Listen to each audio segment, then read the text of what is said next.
India और China के बीच में जो टेंशन है उस पे आज जो राहुल गांधी ने कहा कि नरेंद्र मोदी जो है वो एक्चुअली सरेंडर मोदी लिखा है ट्विटर पे, आप चेक कर सकते हैं। तो आपको लगता है कि इस तरह की कोई बात है वाकई में, ये सरेंडर करने लगेंगे? शुरू में तो ये मान भी नहीं रहे थे कि इनके कोई किसी किस्म की कोई शहादत हुई है, कोई कोई फौजी इनका इस तरह से पकड़ा गया या कुछ हुआ है। अब आहिस्ता आहिस्ता करके वो फिगर जो है वो एक फिगर सामने आ गई है।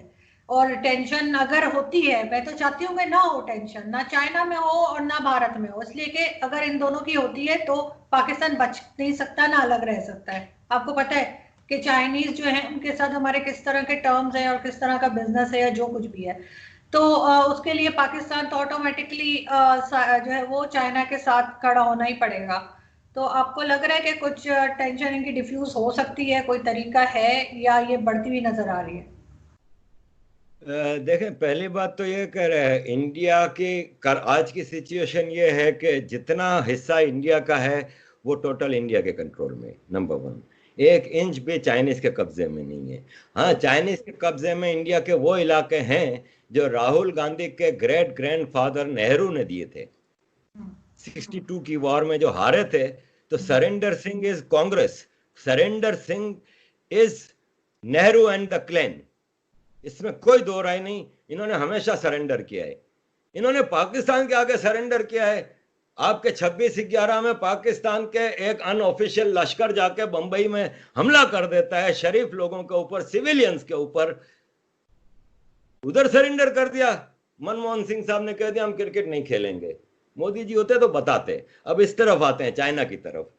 देखें, पहली बात तो ये है कि मोदी ने झूठ बोला, पहले नहीं बताया। क्या आज तक हिस्ट्री में आपने सुना है कि जंग के दौरान लीडर दुनिया को बता रहा है कि मेरे अगले स्टेप क्या है, मेरे इतने फौजी उन्होंने कब्जे किए हैं?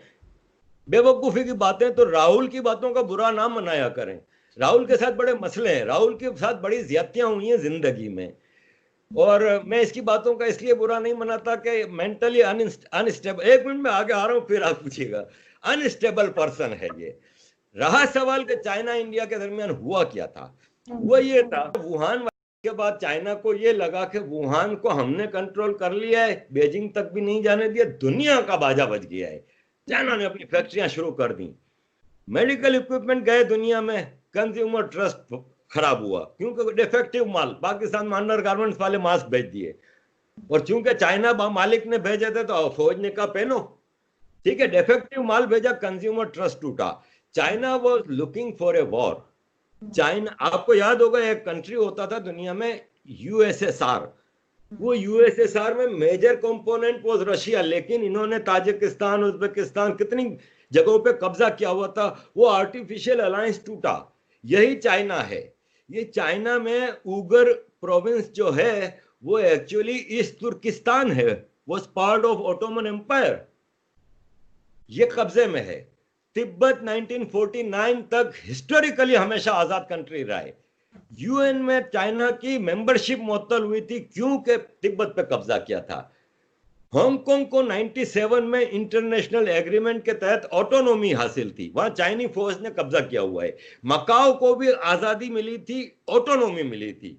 आज मकाओ जम हो चुका है चाइना में। अब चाइना कहता है लद्दाख भी मैं ले लूं। China was looking for a war to divert the world attention. एक तो उसकी अपनी जो प्रोडक्ट्स जमा है उसको रखने की जगह नहीं दुनिया में, अब खरीदार नहीं है चाइना का। चाइना के सामान के खरीदार नहीं, उनकी इकोनॉमी का बाजा बच गया है, उनका बेड़ा गर्क हो गया। घर घर में इंडस्ट्री है, वो सब बंद पड़ी है क्योंकि माल रखने की जगह नहीं है। तो चाइना ने इन्वेजन किया इंडिया के एरिया में। कहां पे? लद्दाख के पास एक दरिया है गलवान वादी में, उस दरिया के उस तरफ चाइना है, लाइन ऑफ एक्चुअल कंट्रोल, और इस तरफ इंडिया है। चाइना ने दरिया के किनारे तक पहाड़ में पूरे कंस्ट्रक्शन की हुई है, अपनी पॉकेट्स बनाई है, हाईवेज बनाए हैं, सप्लाई के रूट। इंडिया ने नहीं किया था आज तक। पूरा पहाड़ी इलाका है, कोई सड़क नहीं, कोई कुछ नहीं। नेहरू साहब ने 2-3 बार, राहुल गांधी के परदादा ने, परनाना ने 2-3 बार कोशिश की, लेकिन चाइना ने पंगा लिया तो बुजदिली से वापस पीछे हट गए, वहां पे कुछ नहीं हो रहा था। ये नरेंद्र मोदी माजी के इसी कांग्रेस के ब्लंडर्स को करेक्ट कर रहे हैं डोमेस्टिकली।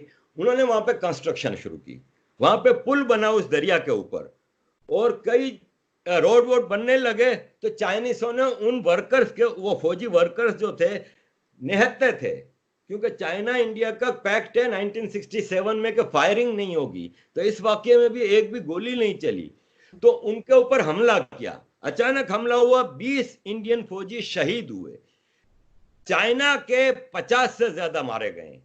इंडियनों ने भी फिर भरपूर जवाब दिया इस अचानक हमले का, भाग गए, ये नहीं बढ़ेगी आगे। चाइना इस वक्त किसी से जंग अफोर्ड नहीं कर सकता। हाँ, एक मोहल्ले की जो बाई नहीं होती, जो मासी होती है, जो सबके घर में जाकर लड़ाती है, सब कुछ करती है, एक हर मोहल्ले में एक पुरानी बूढ़ी होती है, वो पाकिस्तान है। वो कोशिश कर रहा है कि इंडिया से हम तो लड़ नहीं सकते, हमारी तो इतनी औकात नहीं है कि हम इंडिया से कुछ करें। जब भी लड़े हैं तो कभी सियाचिन दे दिया, कभी कारगिल दे दिया, कभी ईस्ट पाकिस्तान दे दिया, तो चाइना को उकसा रहे हैं हम, लेकिन होना वाना कुछ नहीं है। चाइना नहीं लड़ सकता इस वक्त, चाइना जंग अफोर्ड नहीं कर सकता। सिवाय पाकिस्तान के किसने बयान दिया है कि मैं चाइना के साथ खड़ा हूं? डोनाल्ड ट्रंप ने तस्वीर लगाई है, stand with China. Vladimir Putin ने तस्वीर लगाई है, आई स्टैंड विद इंडिया। सबने, ट्रंप ने भी तस्वीर लगाई, I stand with India. European union ने क्लियर कट मैसेज दिया है कि वी स्टैंड विद इंडिया। अरे कल in world international court of justice में यूरोपियन यूनियन ने चाइना से ट्रेड एग्रीमेंट का बहुत बड़ा एग्रीमेंट जीता है, और चाइना को फाइन और बहुत जबरदस्त पनिशमेंट दी गई है। यूरोपियन यूनियन स्टैंड करती है इंडिया के साथ, अमेरिका, ऑस्ट्रेलिया, कनाडा, अरब कंट्रीज आप देखिएगा स्टैंड करेंगे चाइना के साथ, क्योंकि अरब इस वक्त चाइना को नाराज नहीं कर रहे, इसलिए क्लियर कट कोई बात नहीं कर रहे, लेकिन अगर ऐसी कोई सिचुएशन आई तो Arab is standing with USA and India. $500 billion की इन्वेस्टमेंट है शहजादा मोहम्मद की। पाकिस्तान में इन्होंने सिवाय मदरसों को और कहीं इन्वेस्टमेंट नहीं की, सिर्फ मस्जिदें मदरसे बना के दिए। एक प्रोजेक्ट नहीं है सऊदियों का यहाँ पे जो आवाम की बहबूद का हो। इंडिया में 500 बिलियन खाली शहजादा मोहम्मद की इन्वेस्टमेंट है, दुबई, अबू धाबी, इन सब की इन्वेस्टमेंट है। ये सब इंडिया के साथ खड़े हैं। एक ऑनेस्ट कदम उठाएं इंडिया के साथ हाथ बढ़ाने का। मैं गारंटी देता हूं हर बार इंडिया ने, आपने एक कदम बढ़ाया 10 कदम बढ़ाए,